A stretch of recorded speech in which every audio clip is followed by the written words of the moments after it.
Hi, Taurus. Nice to see these essays from you. Let's get straight into it. Okay. Is it a positive or negative development to make it illegal to reject people on their age? Okay, let's see. A multitude of company managers advocate the establishment of age limitations, plural, here, for job candidates, yet this causes detrimental implications in society. So governments have imposed laws to make it this is the wrong word, not delinquency, for firms not to employ people due to their age. This essay completely agrees with such regulations because work proficiency is not related to how old a human is, and a job interview based on age may leave young persons out of the employment market. I don't really think a job interview. I think you mean a job placement, not an interview itself, because an interview doesn't guarantee that you will or will not get the job. Okay, sorry. Let's keep going. There is ample evidence that a certain age does not always mean professionalism, not A, of an individual. This statement is due to the fact that a significant part of young adults has already acquired solid skills and knowledge to take serious job responsibilities, and the assessment of these people based on age is not relevant. You take on serious responsibilities, okay? Furthermore, there are myriads of life examples when the elderly are capable of continuing their work effectively. So you have to change a couple of these things here. Continue their work effectively. Yeah, no experience. Without retiring. Okay? So that had some problems in it. Consistent with this line of thinking is a recent empirical study by the UK government, which has found that even centenarians are performing well at office staff positions in small companies. Wow. Therefore, it is conclusively clear that the age of a person does not indicate the value they may contribute to a firm. Okay, I like that last sentence quite a bit.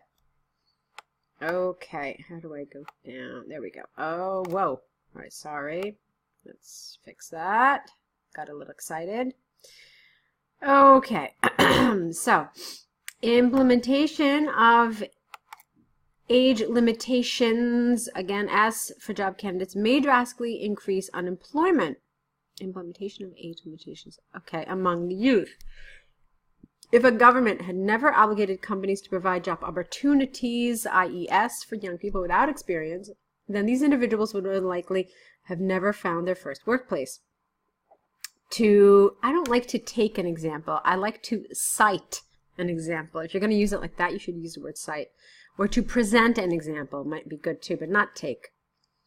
Because with take, we usually say, take, for example, X. Okay? 30% of university graduates in Ukraine struggle to find a job because product companies are seeking older and hence experienced workers. Thus, the bottom line is that failing to meet age criteria at a workplace, I think you mean by failing to meet age criteria at a workplace, a plethora of young individuals is hindered. A plethora is hindered? Okay, I have to think about that. In their efforts to become employed. Okay, so here you're talking about why this is negative. Okay, all right, let me keep going with this. To conclude from the arguments and examples and evidence given, countries should make it compulsory for companies to create equal employment opportunities for people despite their age. I am convinced, no comma is necessary there, Taurus, that it will prevent unemployment issues with an S here among young graduates and will make managers consider professionalism as a main element during a job interview. Okay, so Taurus, on the whole, your ideas are quite nice. You've developed it fairly well. There were some grammar problems throughout the essay. In other words, there were some sentences that I had to completely revise. So be aware of that and try to correct some of that grammar. I feel like it's possibly your native language kind of coming through, and it's keeping you from writing in a more English syntax. Okay, so just be careful with those. Now let's take a look at your letter. Okay, it's the terrible restaurant. Wow, this is long. All right, let's see. I am contacting you due to the inappropriate service I received, not I have received, because you tell us when it's happened, at your organization on 12/12/12, okay, a long time ago, as a client. I would like to describe my case in detail without the S and ask you to take measures as quickly as possible. I would get rid of this here. On that day, I plan to have a delicious dinner with my spouse according to our marriage anniversary. No, we don't say according to here. To celebrate would have been perfect. I called your staff personally by phone without the a few days before the event and booked a table in a non-smoking room for 6 p.m. Nonetheless, when we came to the restaurant exactly at 5:55, we were informed that our table is occupied by another couple and we need to wait for some time. Furthermore, we were asked to stay outside the building during the waiting time because the place was quite bustling and a waiter was unable to host us right now. Well, it should have been right then. My wife was truly disappointed due to the heavy rain on that day and the dress which was affected... What? And the dress which was affected by weather when we left the restaurant? Okay, that's a little awkward. What do you mean? Do you mean that she was truly disappointed due to the heavy rain on that day and the fact that she got very wet when we exited the restaurant? I mean, something like that? Is that what you mean? I think so. Having been finally provided with an opportunity to sit at the table in the restaurant an hour later, I was notified that we were in the room allowed. How about allowing smoking? That makes a little more sense.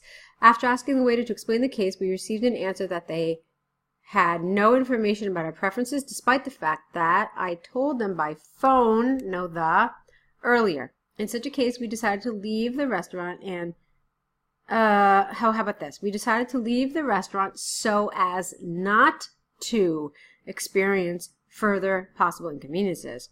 I, therefore, no comment necessary here, suggest that I be given a full refund of booking fee of the booking fee of $50, which I paid, not half paid, by credit card, a few days before the event. Moreover, I would like to receive a compensation,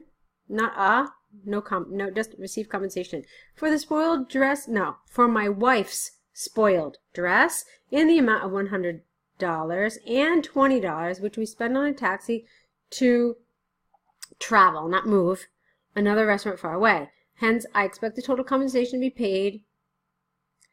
No. How about I expect a total compensation of $170 to be paid to my credit card. I await your prompt response. Yours faithfully. Okay. You've certainly given lots of details. You've developed it quite a bit with lots of information, and that's great. But there are a lot of areas of awkwardness, and also there's a problem with your grammar. Let me explain to you why. You've used a lot of reported speech here. Okay? He said, I was told, they informed me. Unfortunately, a lot of this is awkward. Now, reported speech has a lot of specific rules, so I would like you to revise them. There are tons of good references and resources on the internet, or perhaps you have a good grammar book that you can refer to. But look at all of the tense changes, all of the time marker changes, and those I think will help you in an incidents like this. Okay? Let's see. So yeah, I mean, it was really well developed, but like I said, the grammar created some problems. Everything else was fine. The dear sir, madam, the yours faithfully, I await your prompt response. I mean, you were firm. All that was great. Like I said, some of the grammar was really good, like this, having been finally provided. That was great. But then you missed this passive voice. So it's inconsistent grammar, really, Taurus, all right? So revise, as I suggested, and we'll see what it looks like when you submit it rewritten. And we'll let you get on to your next essays, okay? Good job with these. Keep on writing, and I'll be looking forward to your next essays.